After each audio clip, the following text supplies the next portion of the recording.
할렐루야. 오늘의 말씀은 창세기 39장의 말씀입니다. 본 말씀은 창세기 39장 1절서부터 6절까지의 말씀입니다. 제가 봉독하도록 하겠습니다. 요셉이 이끌려 애굽에 내려가매 바로의 신하 친위대장 애굽 사람 보디발이 그를 그리로 데려간 이스마엘 사람의 손에서 요셉을 사니라. 여호와께서 요셉과 함께 하심으로 그가 형통한 자가 되어 그의 주인 애굽 사람의 집에 있으니 그의 주인이 여호와께서 그와 함께 하심을 보며 또 여호와께서 그의 범사에 형통하게 하심을 보았더라.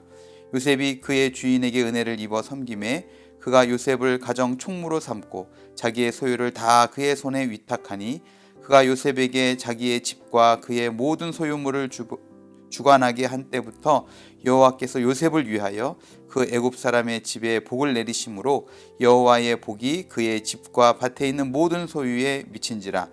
주인이 그의 소유를 다 요셉의 손에 위탁하고 자기가 먹는 음식 외에는 간섭하지 아니하였더라.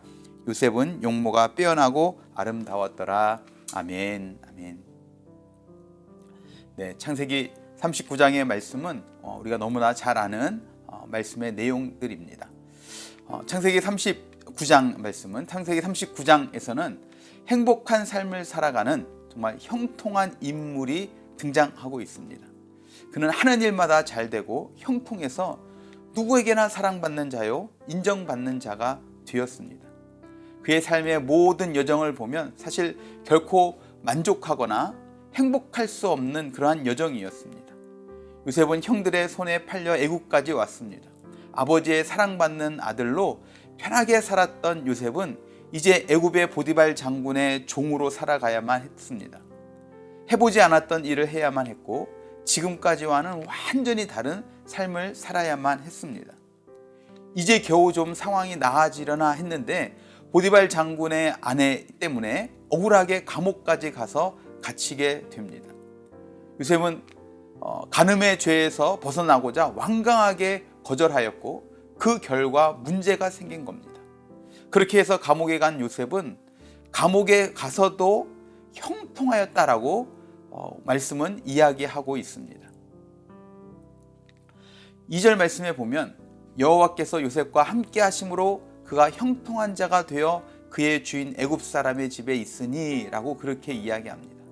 그리고 23절 말씀에서는 이는 여호와께서 요셉과 함께 하심이라 여호와께서 그를 범사에 형통하게 하셨더라 라고 이야기하면서 보디발 장군의 집에 있을 때와 감옥에 있을 때 모두 그의 삶을 어디 가나 형통한 삶을 살았음에 대해서 이야기를 하고 있습니다. 어딜 가나 하는 일마다 잘 되니까 정말 요셉이야말로 형통한 사람의 대명사다라고 말할 수 있다 하는 것이죠.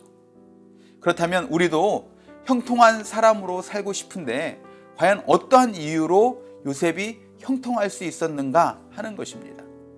요셉이 형통하게 된 이유는 첫 번째는 하나님께서 함께 하셨기 때문입니다.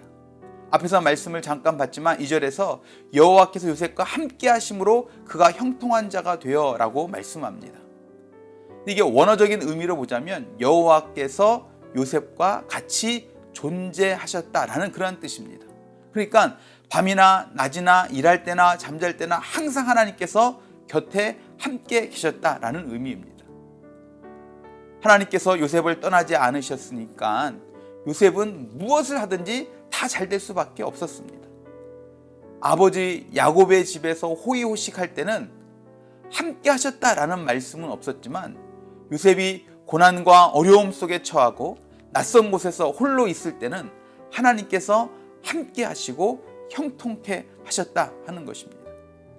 힘든 그 순간에 요셉은 하나님을 더욱 붙잡았을 것입니다.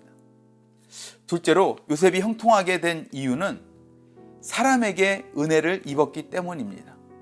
물론 하나님께서 함께 하셨기에 요셉은 만나는 사람에게도 은혜를 입었다 하는 것입니다. 4절에서는 주인 보디발에게 은혜를 입었고 21절 말씀에 보면 완전히 다른 환경이 바뀐 그 감옥에서도 간수장에게 은혜를 받게 하셨음에 대해서 이야기를 하고 있는 것을 보게 됩니다. 그런데 성경에는 분명하게 여호와께서 보디발과 간수장에게 은혜를 받게 하셨다라고 기록하고 있어요. 그러니까 하나님께서 요셉과 함께 하셔서 형통하게 하셨으며 그의 형통을 보고서 보디발 장군과 감옥의 간수장은 요셉에게 은혜를 베풀었다는 겁니다. 사람에게 받은 은혜들은 모두 다 하나님께로부터 시작된 것이었습니다. 또한 세 번째로 요셉이 형통하게 된 이유는 요셉이 성실하였기 때문입니다. 하나님께서 형통하게 하시고 사람들에게 은혜를 입은 요셉은 결코 자만하지 않았습니다. 처음이나 끝이나 한결같이 자신에게 맡겨진 일들을 성실하게 처리하였고 보디발이나 간수장은 그런 요셉을 전적으로 신뢰하였음을 우리가 말씀을 통해서 보게 됩니다. 그가 처리하는 일이 항상 공정하고 분명하였기 때문임을 우리는 말씀을 통해서 볼 수가 있습니다. 그러니까 요셉이 형통하게 된 것은 하나님의 복이 요셉에게 있었을 뿐만 아니라 사람에게도 요셉에게 은혜를 베풀었고 사람들도 요셉에게 은혜를 베풀었고 요셉 스스로도 겸손하게 자신의 역할을 감당하였기에 요셉은 어디를 가든지 형통할 수 있었다 하는 것입니다. 그런데 히브리어 원어의 의미를 보면 요셉의 성실함 이전에 하나님으로부터 형통의 복을 받을 더 근본적인 이유가 있었음을 우리가 짐작해 볼 수 있습니다. 형통하다라는 말을 뜻을 가진 히브리어는 짤라흐라는 단어입니다. 이 말의 그 단어의 뜻은 앞으로 나아가다, 발전하다, 그리고 번영하다 이런 뜻을 가지고 있습니다. 그러니까 내가 의도한 바가 있었는데 그 의도한 대로 일이 잘 진행되어 발전되어서 결국 만족스럽게 그 일을 이루는 것을 히브리어로 짤라흐, 형통이라고 이야기한다는 겁니다. 요셉은 보디발의 집에서 종으로 있을 때나 억울하게 감옥에 갇혀 있을 때에도 의도하는 바가 있었다 하는 것을 우리는 그 단어를 통해서 알 수 있다는 겁니다. 그렇다면 요셉이 의도했던 바가 무엇이겠는가 하는 겁니다. 요셉의 의도는 여호와 하나님께서 주신 꿈을 이루는 것이었습니다. 자신의 개인적인 성공이 아니라 자신을 통하여 하나님께서 주신 그 꿈과 비전을 이루는 것이 요셉의 의도였다는 것입니다. 개인적인 목적을 이루려고 했더라면 보디발의 아내를 이용해서 자신의 목적을 이루는 것이 더 빨랐을지도 모를 겁니다. 우리가 잘 아는 것처럼 마태복음 6장 33절 말씀해 보면 그런즉 너희는 먼저 그의 나라와 그의 의를 구하라 그리하면 이 모든 것을 너희에게 더하시리라 라고 말씀합니다. 이 말씀은 예수님께서 갈릴리 언덕에서 가르쳐 주신 말씀이에요. 나의 먹고 사는 일에만 몰두하여 하나님을 잊어버리거나 하나님의 영광을 가리지 말고 먼저 하나님의 영광을 위할 때 하나님께서 필요를 채워주신다라는 말씀입니다. 다시 말해서 형통하기 위해서는 하나님의 영광을 먼저 구해야 된다라는 말씀입니다. 요셉은 이 비밀을 알았기에 자신이 의도하는 바는 잘 먹고 잘 살며 종의 자리에서 벗어나고 감옥에서 벗어나는 것이 아니라 자신이 처해 있는 그 다양한 현실 속에서도 하나님께서 주신 꿈을 이루는 것이었다 하는 겁니다. 그가 하나님을 우선적으로 생각하였기에 하나님께서도 요셉을 사랑하시고 은혜를 베풀어 주셔서 누구를 만나든지 어떤 상황 가운데 처해 있든지 형통하게 하시고 사람에게 은혜를 입게 하셨다 하는 겁니다. 그렇다면 우리들도 형통의 삶을 살기 위해서 어떻게 해야 되겠습니까? 우리는 형통하여 잘되고 근심이 없고 성공하는 데만 목표를 두는 것이 아니라 먼저 하나님의 영광과 하나님께서 주신 꿈들을 이루어가는 그 목표를 가지고 나아가야 될 줄로 믿습니다. 하나님을 위해서 내가 살아가는데 하나님께서 나를 외면하시겠느냐 하는 거죠. 내가 하나님의 일꾼으로서 하나님을 위해 살아갈 때 하나님께서 요셉과 같이 나의 앞길을 책임지시고 형통하게 인도하시고 사람들에게도 은혜를 입게 하실 줄로 믿습니다.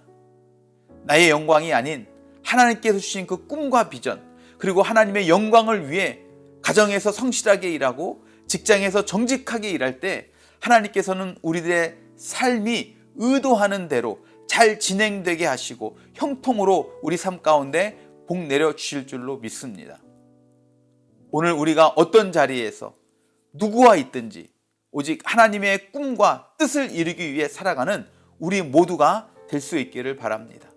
그럴 때 하나님께서 요셉처럼 가는 곳곳마다 우리를 형통케 하실 줄로 믿습니다. 기도하시겠습니다.